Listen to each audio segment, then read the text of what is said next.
baby 4 is arriving any moment. Likely she's probably here by the time you see this video, so I wanted to share some things that I did to prepare. So this is going to be my 4th baby in less than 6 years, so it's pretty fair to say that this is not my first rodeo, and how I approach bringing home a baby for my 4th time compared to what I did our first time is almost night and day in a lot of regards. So let's dive into what I've done to prepare for baby 4. So the first thing that I've really been focusing on is packing up my freezer. We got a basement freezer in our new house. It was basically my #1 priority before the baby came over so many other baby things.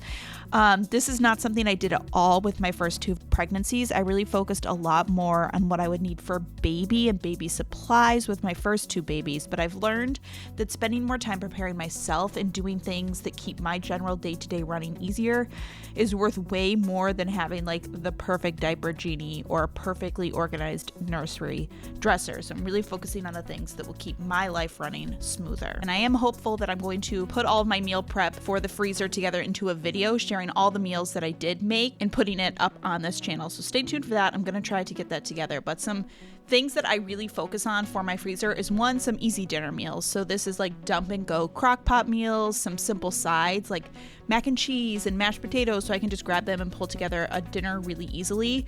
But then also some snack type stuff. I think sometimes with postpartum food prep, we focus so heavily on dinner, and the stuff that we really end up needing is like lunches and easy breakfasts and snacks. So I made some breakfast bowls, some protein peanut butter bites, some really brothy soups, which are good for postpartum. And those are just things that we can easily grab and eat. And finally, I also stocked up some stuff for my kids' lunch boxes, because packing lunch boxes is already like a marathon. And so making this part easier for me during my 4th trimester will just save me some time.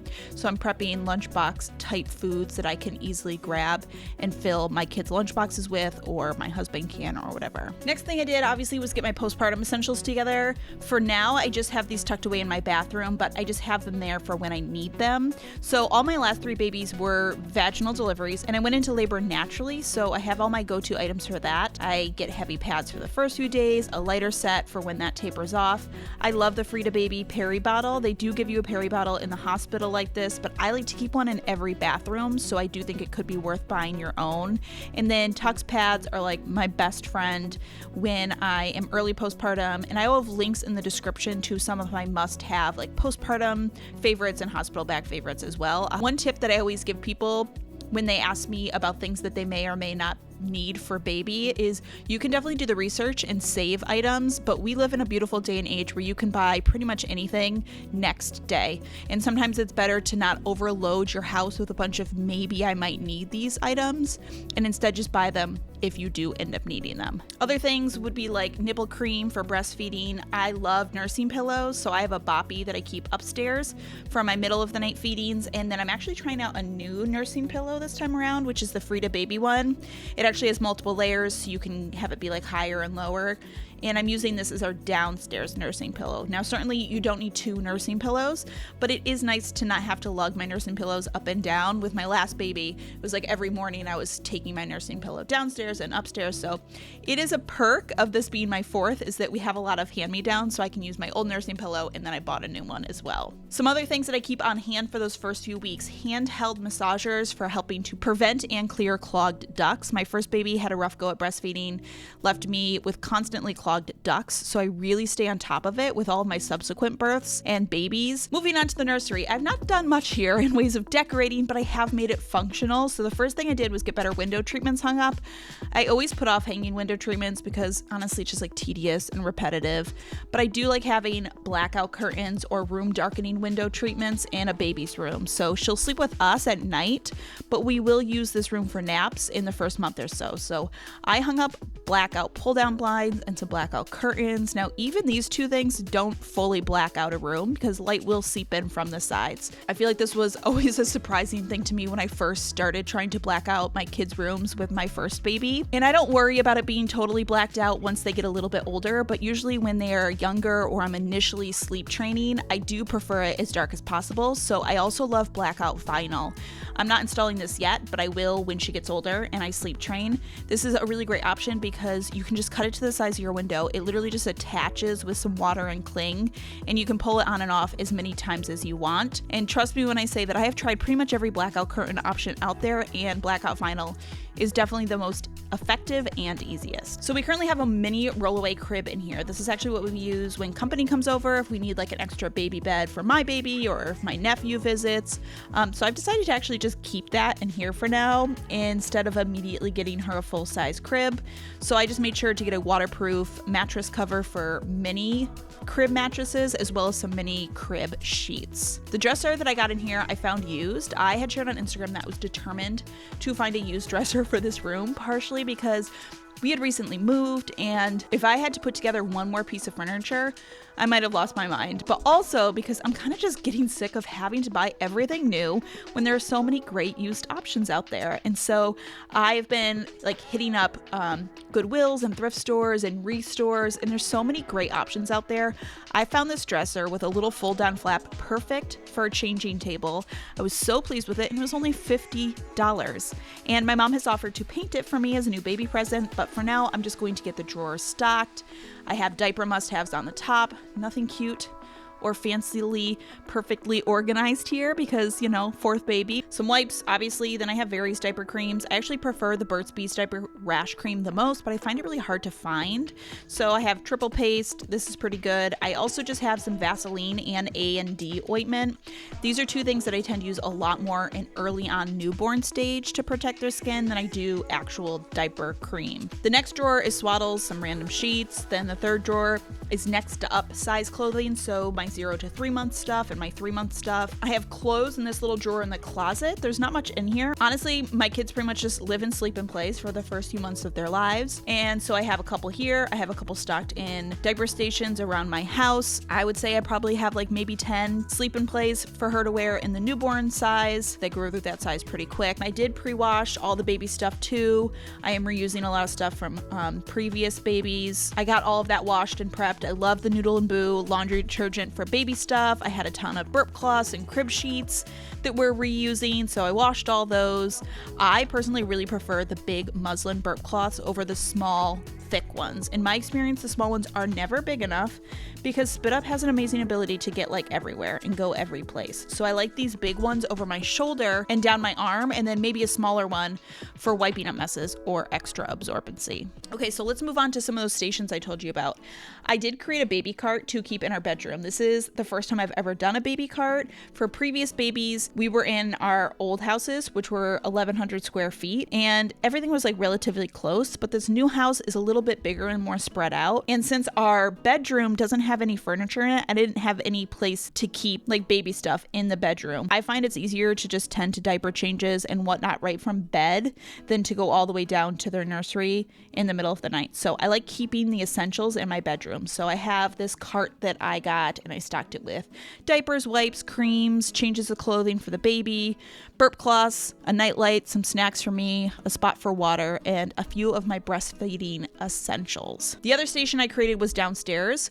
I did a little baby station like this with baby 3 as well, even though we were in a smaller house. It was a 2-story house, and it was such a lifesaver when you are trying to care for a baby and you have other babies running around the house. It was really nice to not have to run back and forth upstairs for diaper changes or for naps. So I have a pack and play with a built-in changing table, and I keep all of our diapering needs right here, and I keep this like in our main living area for the first 6 to 8 weeks. It just gives me a safe place to put the baby down if I need. Like if I need to tend to one of my other children, I have a safe spot that I can put her down. I do have a dock and tot in here right now, but full disclaimer that I wouldn't leave her unattended in the dock and tot. If I was going to leave her unattended, I would take the dock and tot out and just put her into the pack and play. I also switched to Hello Baby monitors in all of our bedrooms, and I love this because I prefer closed circuit baby monitors, and I like that these ones come with a clip-on option, which is really nice when they're little and you're having them sleep in multiple places, like maybe the bassinet, maybe the pack and play, maybe the crib,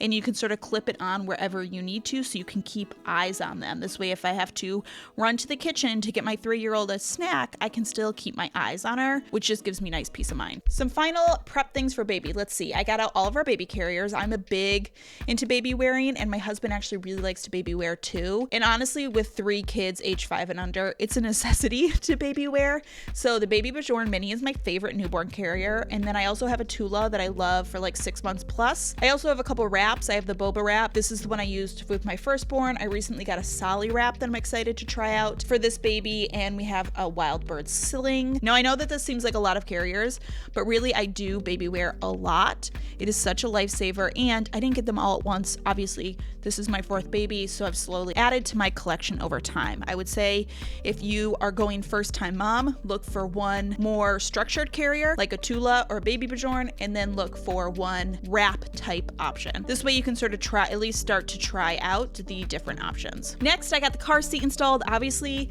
ideal to do this before the baby is born. So we have a Ford Expedition. We bought this after we found out that baby 4 would be joining us and we could no longer fit 4 children in our Subaru Outback. And I picked the Ford Expedition for a few reasons, but the main 3 had to do with car seat arrangements. So first, the car seat anchors are pretty much everywhere in this car, so I have a lot of versatility with our car seat setup. 2, the middle bench offers a car seat tilt, meaning you can get 3rd row access with a car seat installed, and the middle bench is actually all its own separate seats. So I can pull the middle seat forward, and now a kid sitting here cannot bother their siblings on either side. Not that I'm speaking from experience, but you know, it happens. For foreign car seats, I've decided to do 3 across in the middle bench, and my oldest, who can buckle himself, is in the 3rd row. By only having one child in the 3rd row, I can still keep the other seats folded down in the 3rd row, and I don't have to sacrifice my trunk space. And because of the versatility of the middle bench, I can put my second-born in the middle. I'll pull her forward if she wants to be sassy and bother her siblings, and then she's forward-facing, so she can mostly buckle herself. She can easily act from the front seat or underneath. And then I have my 1-year-old and my newborn, who need the most assistance getting in and out of the car, will be on the 2 outside pieces, and I'm putting the baby on the passenger side because that way I can use the car seat tilt with an infant car seat base, so my 5-year-old can still access the 3rd row. One thing I will say, depending on how many kids you're adding, I think lots of times once people get to a 3rd kid, they think immediately they need to buy a new car, and we actually were able to keep the cars that we had prior to even getting married through kid 1, 2, and 3. Especially if you look for slimmer car seat options, a lot of cars can surprisingly fit 3 car seats across in the 3rd row. I'm not saying they all can. I'm just saying if it's not in your budget, you don't necessarily need to run out to buy a new car just because you're having a 3rd kid. I always like to mention that because I was really concerned that we would need one when we had our 3rd, but we did not need to upgrade a car until we finally just did not have enough seats. I always do some basic decluttering around the house as I get closer to the baby coming. I mean, we had recently moved, so luckily I had done a really big declutter before we moved, but just little things like organizing the pantry and getting the bathroom organized. Little things can just help ease your mind, and it sort of just plays into the nesting that you sort of get into in that 3rd trimester. One thing I really like to do is take time to organize my own wardrobe and closet. Getting dressed the first few months postpartum is a trip. Your maternity stuff doesn't fit, but neither does your pre-baby stuff really, and then you're trying to wear things that you can possibly breastfeed in, which is just a whole nother thing. So having a well-organized wardrobe with maybe some sized up pants, some flowy tops, breastfeeding friendly pieces, comfy lounge pants, it'll just make your life a lot easier when you don't have to spend time worrying about what to wear. But last but not least, the final thing I've done to prepare for baby 4 is obviously the hospital bag. Now I do have my hospital bag must-haves linked down below, but essentially here's my kind of main go-tos. I find a hospital gown is ideal for delivery because it's just gonna get yucky anyways, so I don't pack my own delivery gown. I just pack a nursing nightgown to wear the rest of the time. I use all their hospital stuff, so like the mesh underwear, the pads, the tuck pads. So then I really just need a going home outfit. I actually have 2 things packed this time around. One, because I don't know exactly what the weather will be. I have one 2-piece that's sort of a really loose set, but I'm also packing this nursing friendly oversized dress too, just in case maybe it's really hot or for some reason the 2-piece doesn't feel comfortable post-birth, and a nursing bra for going home. For baby girl, I'm just bringing a going home outfit plus a spare just in cases. I also like to bring my own onesies because I hate the hospital ones, and I also bring my own swaddle because I don't need to be doing origami with a hospital blanket 3 hours after birth. You know what I mean? I also bring a sound machine and pacifiers. Some extra things to consider are snacks, some colostrum collectors if nursing is off to a rocky start or you just want to collect some extra. etc. I like being able to have these as an option. Nipple cream, electrolyte powder, a shower cap so I don't have to get my hair wet during my post-birth shower, and then, you know, like your basic toiletries that you're gonna want, assuming you're gonna be gone for 2 days or so. And I think that does it, getting prepared for baby 4. I hope that this was maybe helpful or informative in some ways. I don't know that anyone is ever just like a total pro at birth and newborns, because every baby and every experience proves to be a little bit different, but I definitely feel a lot more prepared and at peace and assured going into baby 4, just knowing what to expect and knowing that I prepared my house in the most effective way that I can. Thank you so much for stopping by and watching. I hope you're having a fantastic day. Remember to be kind to yourself and others, and I will see you all in my next video.